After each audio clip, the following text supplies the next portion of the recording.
কিছু সময় পরেই জনতার উদ্দেশ্যে ভাষণ রাখবেন বিএনপির ভারপ্রাপ্ত চেয়ারম্যান তারেক রহমান। দর্শক, দীর্ঘ 17 বছরের বেশি সময় প্রতীক্ষার পর তিনি কিন্তু বাংলাদেশে এসেছেন এবং কিছু সময়ের মধ্যেই 300 ফিটে যে গণসংবর্ধনা দেওয়া হবে সেখানে তিনি উপস্থিত হবেন। দেখছেন যে তাকে গণসংবর্ধনা দেওয়ার জন্য লাখ লাখ মানুষ এই মুহূর্তে 300 ফিটের যে সমাবেশী স্থল রয়েছে সেখানে কিন্তু অবস্থান করছেন।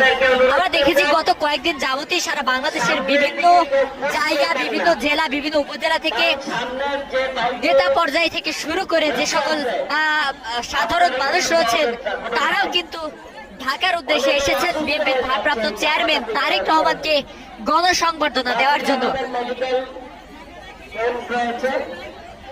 দেখছেন যে বিভিন্ন রাজনৈতিক দলের নেতাকর্মীরাও কিন্তু এখানে এসেছেন। গণ অধিকার পরিষদের ভিপি নূর থেকে শুরু করে জাতীয় পর্যায়ে যে সকল নেতাকর্মীরা রয়েছেন তারাও কিন্তু এই গণসংবর্ধনা অনুষ্ঠানে এসেছেন। দীর্ঘ 17 বছর পর তারেক রহমান কিন্তু বাংলাদেশে এসেছেন। কিছু সময় আগেই হযরত শাহজালাল আন্তর্জাতিক বিমানবন্দরে তাকে বহনকারী যে বিমানটি রয়েছে সেই বিমানটি কিন্তু অবতরণ করছে এবং দেখছেন যে বিমানবন্দরে ইমিগ্রেশন শেষ করে তিনি কিন্তু যে সেনাবাহিনী প্রোটোকল রয়েছে সেনাবাহিনী প্রোটোকলের মধ্য দিয়েই সংবর্ধনা স্থলের উদ্দেশ্যে রওনা হয়েছেন এবং কিছু সময়ের মধ্যেই তিনি এখানে এসে উপস্থিত হবেন।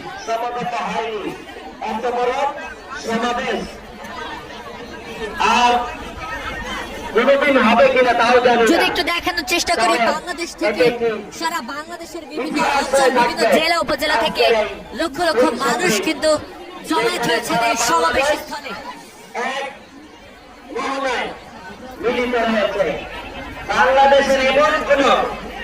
2008 সালে তত্ত্বাবধায়ক সরকারের সময় দেশ ছেড়েছিলেন বিএনপির ভারপ্রাপ্ত চেয়ারম্যান তারেক রহমান এবং তার পরবর্তীতে 24 জুলাই অভ্যুত্থান পরবর্তীতে তারেক রহমানের দেশে ফেরা নিয়ে অনেক সমালোচনা, অনেক সমাগম, অনেক আলোচনা উঠলেও তিনি কিন্তু দেশে আসেন। পরবর্তীতে বিএনপির ভারপ্রাপ্ত চেয়ারম্যান তারেক রহমান, চেয়ারপারসন তারেক রহমান তিনি অসুস্থ হয়ে রাজধানীর এভারকেয়ার হাসপাতালে ভর্তি হওয়ার পরে বিএনপির চেয়ারম্যান তারেক রহমানের দেশে আসা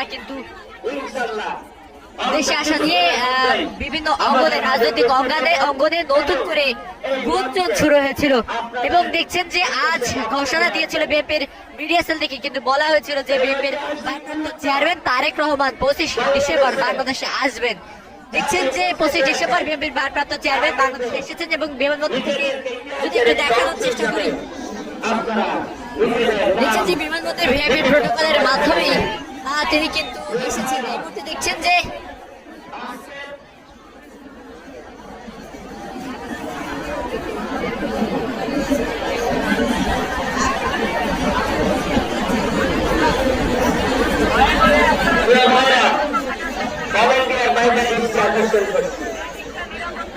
আপনাদের করে অনেকেই এখানে চলে আসছেন এই পারে জন্য দয়া করে আপনাদের যে দায়িত্ব দেওয়া হয়েছে।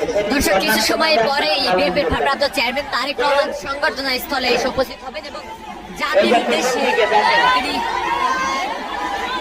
জনতার উদ্দেশ্যে তিনি কিন্তু ভাষণ দেবেন। লক্ষ লক্ষ জনতা তার কথা শোনার জন্য, তাকে এক নজর দেখার জন্য কিন্তু অপেক্ষা করছেন এবং সংবর্ধনা অনুষ্ঠান শেষে তিনি কিন্তু যাবেন রাজধানীর এভারকেয়ার হাসপাতালে। সেখানে বিএনপির ভারপ্রাপ্ত চেয়ারপারসন বেগম খালেদা জিয়া, বিএনপির ভারপ্রাপ্ত চেয়ারম্যান তারেক রহমানের মা, তিনি কিন্তু ভর্তি রয়েছেন গুরুতর অসুস্থ অবস্থায়।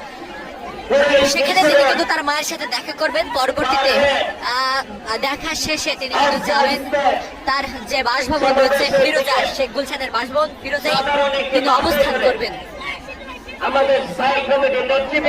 এবং গতকাল তিনি জিয়াউর রহমানের কবর জিয়ারত করতে যাবেন।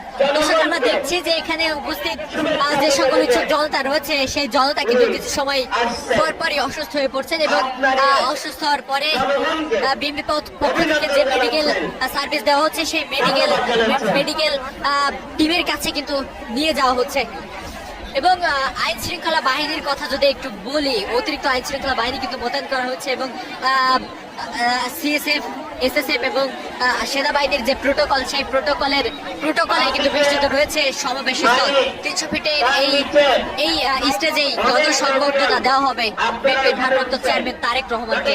এবং কিছু সময়ের পরেই তারেক রহমান জনতার উদ্দেশ্যে কিন্তু বক্তব্য রাখবেন।